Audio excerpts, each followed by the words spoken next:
Hi, my name is Froemling, and I'm a hobby game developer here in San Francisco. And today I'm going to talk a little bit about my game BombSquad. BombSquad is really, it's about multiplayer. It's about, it doesn't really have a story. I didn't want to try to slap a story on there or anything. I just wanted a game that's fun to play with some friends. You know, that's actually why I made it.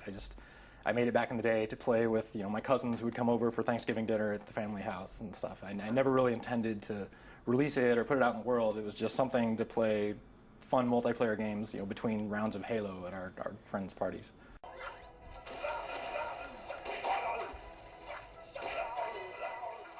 I started writing it back in 2003, but there's been several years where it was just collecting dust on a shelf, and you know, I totally forgot about it. And then a few years ago, I just kind of like blew off the dust and picked it up again and decided like, hey, I'm gonna, you know, clean this thing up and throw it out in the world and see what happens. So it's been, you know, like 10 years, but not 10 years of solid work.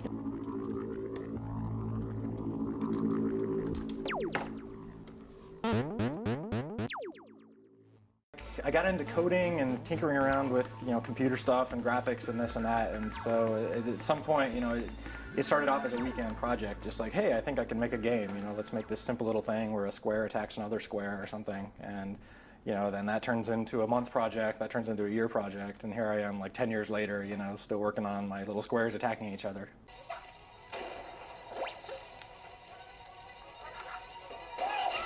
It was, well, 2 or 3 years ago when I picked it up again. The reason for it was because I got an iPhone, actually. It's not an iPhone game, it's not on an iPhone right now, but I got an iPhone, and like everyone in San Francisco who gets an iPhone, you have to start trying to make little apps and games for your iPhone. So I started doing that. I started making a goofy little iPhone game, and then I realized at some point, you know, a few weeks into that like, wait, I have this game already like 85% done sitting over here in the corner. Like, why am I starting over? Like, it's not on the iPhone, but it's, you know, it's a lot closer to being something real. So that kind of was what motivated me to jump back on the wagon here. I mean, what kind of challenges did you encounter making the game?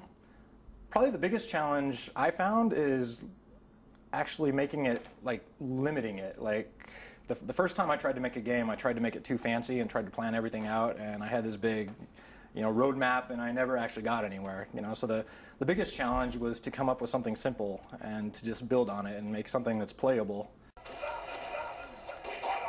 I mean, there's tons of stuff I still want to add to it, like maybe internet multiplayer or some customization stuff where you can make your own characters or make your own maps or make your own little mini game types. So I don't know if I'll ever exhaust all my little additions I want to add to it, but but I'm pretty happy where it is now, though.